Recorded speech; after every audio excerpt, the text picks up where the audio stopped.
สวัสดีฮัลโหลสับสวัสดีตอนนี้เจ้าของ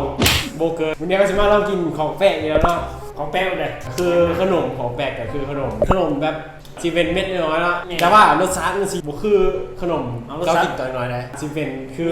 หลายๆรสเดี๋ยวเข้าไปเบิ่งเลยนี่ดีกับนี่เฮียสิอ่ะขนมมามันจะตัดชื่อว่าขนมแฮร์รี่พอตเตอร์ในหนัง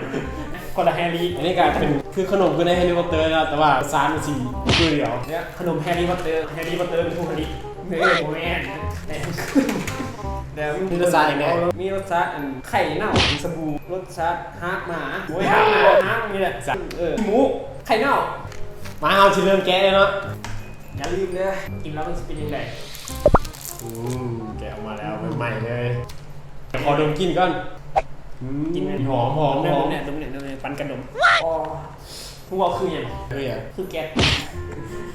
เขาจะกินอะไรซีมาแรนดอมเอานะแบบสุ่มกินธรรมดาคือสิบภาพเนาะลิงเกียร์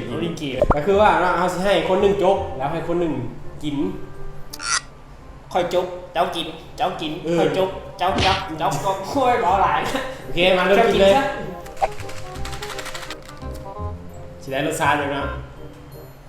สีนี้สีเขียวนะเอากินเลยเอายังต้องให้กูกินวะเอาเป็นเดี๋ยวจงเดี๋ยวอันนี้เฮาสีบูฮูแล้วว่ารสชาติอยากให้กินก่อนแล้วเขาจึงเฉลยขอให้ถึงรสชาติดีๆเนี่ย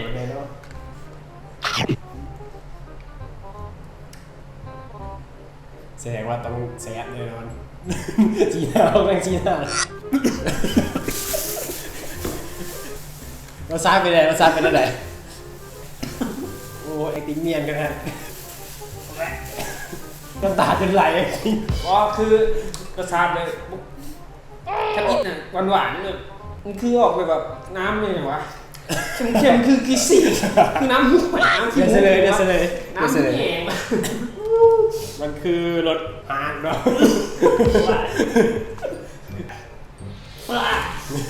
แล้วจะจบให้มันเลยว้ายบ่ได้ acting เลยน้ำตาไหลโอเคนั่นเนาะสียังมุ้งเลยกินเลยเดี๋ยวเขาลองกินกันผมหอมเลยแต่ว่ามันเป็นยาเลยสีดำ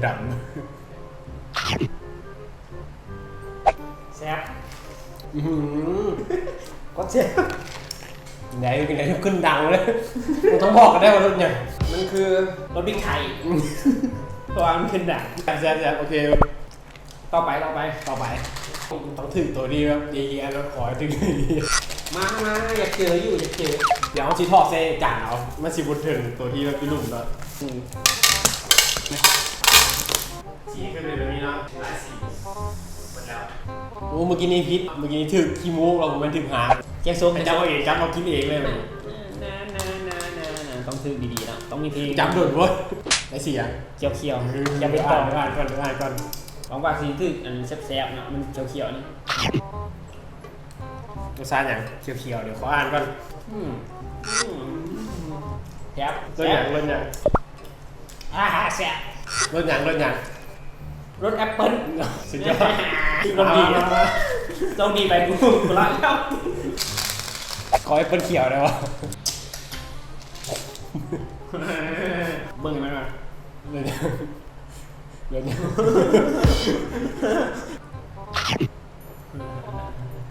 เสร็จแล้วหวานเจอเลยรสอย่างแยบเป็นรสสีขาวๆคล้ายๆนมคือนมไม่รสขี้หูอ่ะมึงกินรสขี้หูเป็นรสขี้หู กินรสขี้หูคือหวานจ้ะกินรสขี้หูแซ่บขี้หูแซ่บวันนี้เคยกินขี้หูเค็มเลยเค็มพอแซ่บมามันยังพูดถึงตัวตัวเอากินได้เลยวะยังงงเลยขอให้ติดรสดีเด้อรสดีว่าแล้วมันคืออย่างนี้กูคุ้นๆแล้วต้องฮู้แล้วรสอย่างนี้ฮู้เลยกินเข้าไปกินได้เนี่ยมันกลายแซ่บๆไหมยังคงเป็นรสอย่างพอกินมาได้น่าจะเป็นรสสบู่นะดูเป่งเลยกินสบู่มากเดี๋ยวสบู่แต่ว่าฟัง ทับแซ่บได้ครั้งหนึ่งอ่ะหลังๆไปมีสบู่มาฟองสบู่โอ้ยเหี้ยก็เหี้ยเลยสักไปสั่นไหลเลยโอ้ยถึงรถเกียร์2 อันแล้วขอแบบแซ่บๆขอแบบแซ่บๆแอปเปิ้ลตาไหลเลยเฮ้ยแอปเปิ้ลเหรอคิดว่าโมเมนน่าจะแอปเปิ้ลเดี๋ยวล้างไปจะรู้คิวมึงต้องกินไปตอนนี้น่าจะแอปเปิ้ลมันคือคิวไม่กินได้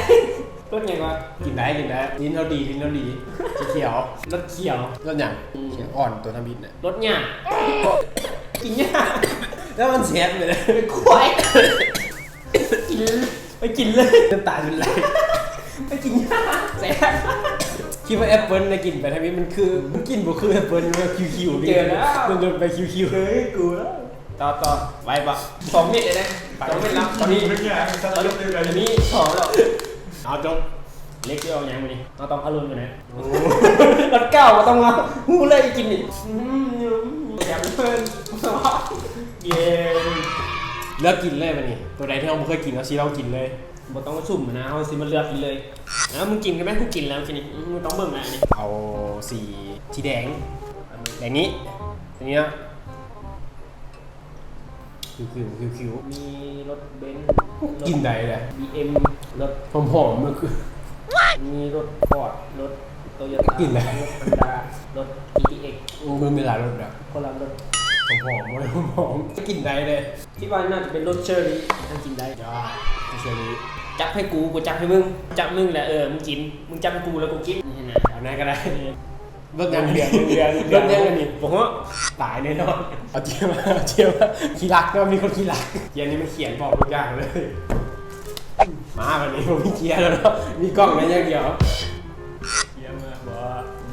แซ่บเขี้ยกูเนี่ย พอทุกอันเลยหอมหวาน กินไปลังๆจะมู ๆเนี่ยรสอย่าง คิดว่าเหลืองๆที่นี่แซ่บมันบ่คิดว่าลูกมันป่วยรอดไป ยอด รอดไป มา มัน เดี๋ยวเลือกให้เอาพี่จะบอกบ่ได้เก็บเป็นทิมเลย แต่มึงต้องบอกคน บ่ได้นี่สีนี่เอาไป ไว้ป้อนให้ค่อยเด้อ แซมหรอ ขึ้น แซมหรอ แยบ ลดลงมาให้รวมนะจุดยอด ยับเลย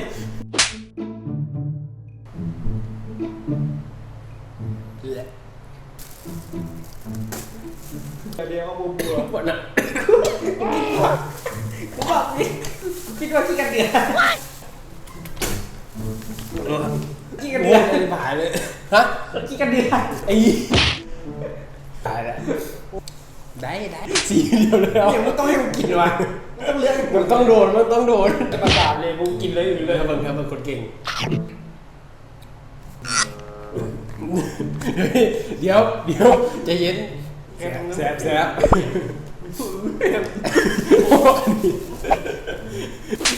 บอย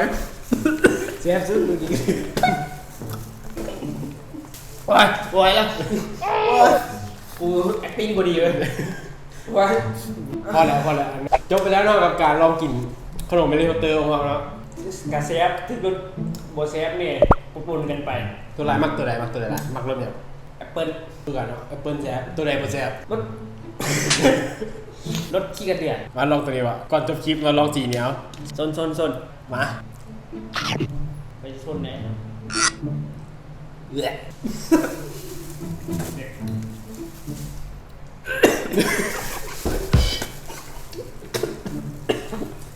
โอ้บอยยัง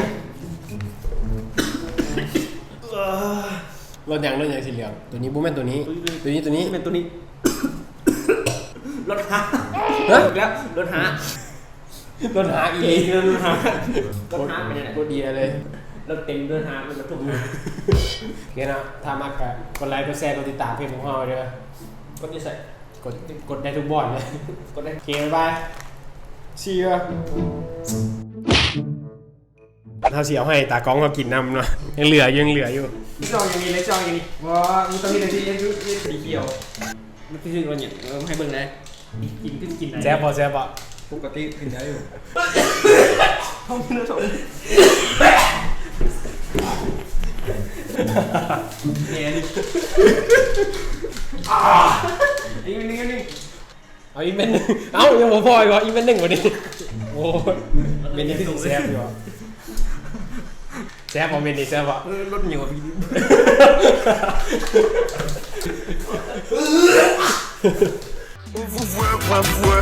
Un net, ouais, ouais, ouais, ouais, ouais, ouais, ouais, ouais,